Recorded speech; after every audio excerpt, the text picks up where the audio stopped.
Bienvenidos a Euronews. Hoy jueves 1 de julio. Les presentamos las noticias de este día y comenzamos con el certificado COVID digital de la UE que entra en vigor para facilitar los viajes en tiempos de pandemia. En China, el Partido Comunista celebra sus 100 años, destacando éxitos y obviando episodios oscuros como la sangrienta represión de Tiananmen de 1989. Condenados a 12 años de prisión por crímenes de guerra, los jefes del espionaje serbio durante la Guerra de los Balcanes, con el que fuera presidente Slobodan Milošević. En Estados Unidos, la condena por abusos sexuales contra el cómico Bill Cosby ha sido anulada por la Corte Suprema del Estado de Pensilvania. México da un paso adelante en el reconocimiento de la igualdad de derechos al salir elegidas las 2 primeras diputadas trans en la historia del país. Represión política a la oposición en Nicaragua por parte del presidente Daniel Ortega, que busca su 4º mandato consecutivo y hace oídos sordos a la condena casi unánime de la comunidad internacional. Argentina lanza una campaña internacional para encontrar a los descendientes de los desaparecidos durante la dictadura militar, cuando ya se han encontrado más de un centenar de nietos. Y en la página de deportes, Leo Messi termina su contrato con el Barça mientras disputa actualmente la Copa América con Argentina. Por primera vez en más de 20 años, el astro argentino está formalmente libre y sin equipo. Vamos con los titulares. Entra en vigor en toda la Unión Europea el certificado COVID para facilitar los desplazamientos entre diferentes países con seguridad. Primeras penas contra funcionarios del Estado serbio por su colaboración con el que fuera presidente Slobodan Milošević. La Corte Suprema del Estado de Pensilvania anula la condena por abusos sexuales contra el cómico Bill Cosby. Firman el acta las 2 primeras diputadas trans de México tras una ardua lucha de décadas para poder ser elegidas y llegar al Parlamento. Xi Jinping advierte de que su país responderá ante cualquier injerencia extranjera durante las celebraciones del primer centenario del Partido Comunista Chino. El comienzo de las vacaciones para muchos coincide con la entrada en vigor este jueves del certificado COVID en toda la Unión Europea.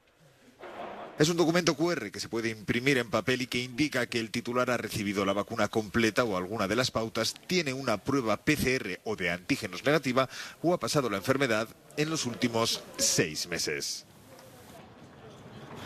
Las únicas vacunas válidas son las 4 aprobadas por la Agencia Europea del Medicamento, pero los países tienen libertad para incluir en el certificado la rusa o la china. El propósito de la iniciativa es facilitar los viajes, pero Bruselas anima a que este documento sirva también en conciertos, festivales o teatros. La Comisión Europea ha pedido a los 27 que estén vigilantes frente a la variante Delta de la enfermedad, que podría suponer el 90% de los contagios en agosto. En España, el certificado entró en vigor el pasado 7 de junio y ya hay 3,2 millones de ciudadanos que lo tienen. Francia pone fin a la mayoría de restricciones de aforo que se impusieron en abril a restaurantes, cines, tiendas y otros lugares públicos. La vida vuelve a la normalidad para el deleite de los turistas estadounidenses, que poco a poco vuelven a viajar a París. Es increíble, queríamos volver desde el año pasado, pero como las fronteras estaban cerradas, había que tener cuidado y no pudimos venir a Francia, así que estamos muy felices de estar aquí, pues ya echábamos de menos la oferta cultural.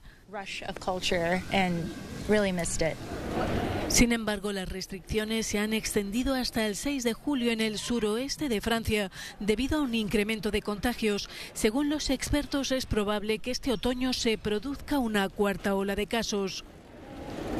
La variante Delta aumenta de forma muy rápida y representa alrededor del 10% de los contagios de la semana pasada. La incidencia se ha duplicado en menos de una semana, declaró Gabriel Attal, portavoz del gobierno francés. En España los casos se disparan en Cataluña, que ha previsto reducir el intervalo de la segunda dosis de AstraZeneca a 8 semanas. Desde el próximo martes la vacunación se abre a la franja de edad entre 16 y 29 años. La incidencia acumulada se dispara entre los jóvenes españoles y supera los 250 casos por 100.000 habitantes. En Escocia se han registrado 3.285 casos de COVID-19 entre el domingo y el lunes, un nuevo récord. El grupo de mayor incidencia es el de varones jóvenes. Se cree que unos 2.000 casos de COVID tienen su origen en la Eurocopa y el partido ante Inglaterra en Wembley, con particular incidencia de la variante Delta, algo que preocupa en Italia, pues el próximo sábado se disputará en Roma el partido entre Inglaterra y Ucrania en los cuartos de final. En España, los brotes de contagios entre jóvenes centran la evolución de la pandemia, especialmente el megabrote de Mallorca. El juzgado de Palma mantiene confinados solo a los jóvenes que han dado positivo, que son 68 de los 269 cuyo aislamiento había ordenado el Gobierno en un primer momento. La jueza ha anulado el confinamiento de los jóvenes que dieron negativo en el brote de Mallorca. Los rastreadores sanitarios están atentos a viajes de estudios y encuentros universitarios. La incidencia acumulada ha subido 6 puntos hasta 106 casos por cada 100.000 habitantes en 14 días y el último informe detalla que la mayor transmisión de la COVID se produce en el grupo de entre 20 y 29 años, seguido del de 12 a 19 años. Por ahora, el aumento de los contagios no se refleja en las UCIs, donde la ocupación baja 2 décimas, mientras que la presión hospitalaria desciende ligeramente. Nunca jamás, con estas palabras, se ha comprometido el presidente del Gobierno de España a que no habrá un referéndum de autodeterminación en Cataluña. Pedro Sánchez ha comparecido para hablar en el Congreso de los Diputados sobre la polémica de los indultos a los presos del Procés. Ha aludido a razones de utilidad pública y a la reconciliación nacional para justificar los indultos y ha recordado a los independentistas que son indultos parciales, que quebrantaron la ley y que el Gobierno seguirá actuando con la misma firmeza si se reproducen los comportamientos. No habrá referéndum de autodeterminación, salvo que quienes lo defienden consigan convencer a las 3/5 partes de esta Cámara para que se modifique el artículo 2 de la Constitución española y posteriormente los españoles y españolas ratifiquen ese cambio mediante referéndum. Ya les digo yo que el Partido Socialista Obrero Español, del que me honro ser su secretario general, nunca jamás aceptará ese tipo de derivadas. Sánchez ha invitado al presidente del PP a que haga una oposición europea de Estado o que presente una moción de censura. El líder de la oposición ha comparado los indultos con un caballo de Troya y ha concluido pidiendo al presidente que convoque elecciones. Es usted presidente de España gracias a todos los que quieren destruirla. Si quiere cambiar lo que es de todos los españoles, tendrá que dejar opinar a todos los españoles. Dimita, disuelva el Parlamento y convoque elecciones. Solo así podrá quizá indultarle la historia. Muchas gracias. Ante la declaración tajante de Sánchez sobre el no apoyo al referéndum de autodeterminación, Esquerra Republicana de Cataluña le ha recordado al presidente que también dijo que no habría indultos y que al final los ha habido. Mientras que Junts ha calificado como una farsa la propuesta de diálogo marcada entre el presidente del Gobierno de España y el de Cataluña para el próximo mes de septiembre. Mientras la mayoría de los jefes de gobierno del Grupo de Visegrado prefirieron no referirse a las divergencias con la Unión Europea, el primer ministro de Hungría, Viktor Orbán, ha pedido el fin de la dictadura del bloque comunitario. Los duros comentarios de Orbán se produjeron en una cumbre del grupo en Katowice, Polonia. No podemos aceptar que otros países miembros de la UE nos digan cómo debemos educar a los niños húngaros. Esto no es correcto. Algunos han interpretado mal la dinámica de la UE. No podemos aceptar que ningún país de la UE nos diga que tenemos que poner de rodillas a uno de los países de Visegrado. Hay que poner fin a esta dictadura. La relación entre Orbán y Bruselas ha estado llena de desencuentros. El último ha sido la reciente aprobación de un controvertido proyecto de ley que prohíbe los contenidos LGBTQ en las escuelas húngaras. La presidenta de la Comisión Europea, Ursula von der Leyen, ha tachado la legislación de ser poco europea y transgresora. Un tribunal de la ONU ha condenado a dos antiguos aliados del régimen del que fuera presidente de Serbia, Slobodan Milosevic, por complicidad en los crímenes cometidos durante las sangrientas guerras de los Balcanes de la década de los 90. La pena es de 12 años de prisión para Jovica Stanisic, ex jefe del Servicio de Seguridad Estatal, y su adjunto, Franko Simatovic, aunque la sentencia puede ser recurrida. Ambos fueron declarados culpables de respaldar a un escuadrón de la muerte serbio que aterrorizó a musulmanes y croatas en 1992. Es la primera vez que se condena a funcionarios del Estado serbio. En 2001, Milosevic fue juzgado por el Tribunal Internacional de La Haya por genocidio y crímenes contra la humanidad, pero murió en su celda 5 años después. A principios de este mes, el comandante del ejército serbo-bosnio, Ratko Mladic, perdió su recurso contra la condena por genocidio, crímenes de guerra y crímenes contra la humanidad. La Corte Suprema del Estado de Pensilvania, en Estados Unidos, anula la condena por abusos sexuales contra el cómico Bill Cosby. Icono de la cultura popular estadounidense, Cosby estaba encarcelado en una prisión estatal cerca de Filadelfia desde hacía 2 años y había dicho que tenía intención de cumplir por completo la condena de 10 años de prisión que le impuso un juez en 2018 por haber agredido sexualmente a una mujer en 2004. Decenas de mujeres lo habían acusado públicamente de agresión sexual, aunque solo fue juzgado penalmente por el incidente contra Andrea Constant. El artista fue el primer famoso enjuiciado en la era del movimiento Me Too. Pero ahora el máximo tribunal de Pensilvania ha considerado que hubo una violación del proceso porque Cosby había llegado a un acuerdo con un fiscal estatal anterior para que no se le acusara en el caso. Firma y pone su huella en el acta una de las 2 primeras diputadas trans de México. Han sido décadas de ardua lucha en el país. Salma llegó a estar presa hace 35 años por vestirse de mujer. Fue cuando comenzó su larga temporada de activista, hasta que a golpe de sentencia consiguió que en las pasadas elecciones se obligara a los partidos a incluir a miembros de la comunidad LGTBI en sus listas de candidatos. Bueno, esto abre esa gran oportunidad para nuestras poblaciones, esa dignificación en este tema que históricamente se nos debía y que pues ya debería de haber estado hace mucho tiempo. Bueno. Tanto Salma como María Clemente proponen medidas como impulsar la creación de la primera clínica trans en la capital o ampliar el derecho a la identidad de género para reducir la pobreza extrema que aqueja a esta población por la falta de oportunidades, con la garantía de poder extender el cambio de nombre y género en los documentos oficiales por todos los estados mexicanos. Eso es histórico, pero bueno, más bien ahorita creo que lo que tendríamos que hacer justamente es la acción, darle una agenda para encauzar los esfuerzos para que estas curules justamente pasen más allá de lo simbólico. En México, la esperanza de vida para las personas trans es de 35 años, según la Comisión Interamericana de Derechos Humanos. Es el segundo país más letal para los transexuales después de Brasil, según Transgender Europe. En 2020 fueron asesinados 79 miembros de la comunidad LGTBI en México, 43 de ellos personas trans. La oposición nicaragüense vive sus días más oscuros. El presidente Daniel Ortega continúa con la intimidación y las detenciones de sus adversarios políticos, sus familiares y todo aquel que difiera con su gobierno. El líder estudiantil Lester Alemán sintió en carne propia el asedio de Ortega cuando fue interceptado por la policía el viernes.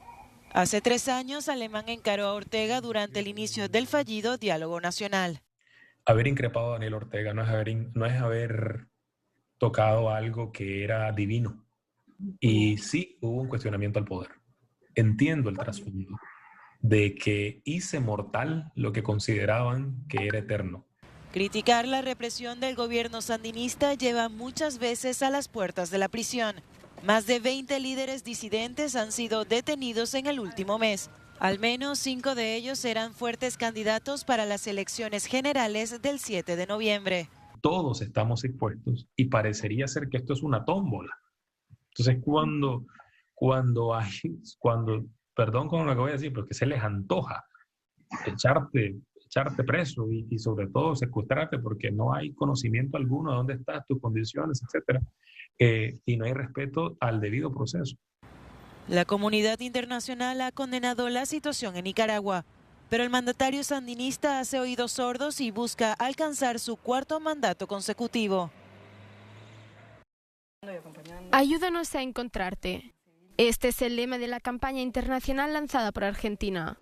Buscan a 350 nietos y nietas desaparecidos durante la última dictadura militar. Y por primera vez, la campaña está dirigida a quienes viven en el extranjero.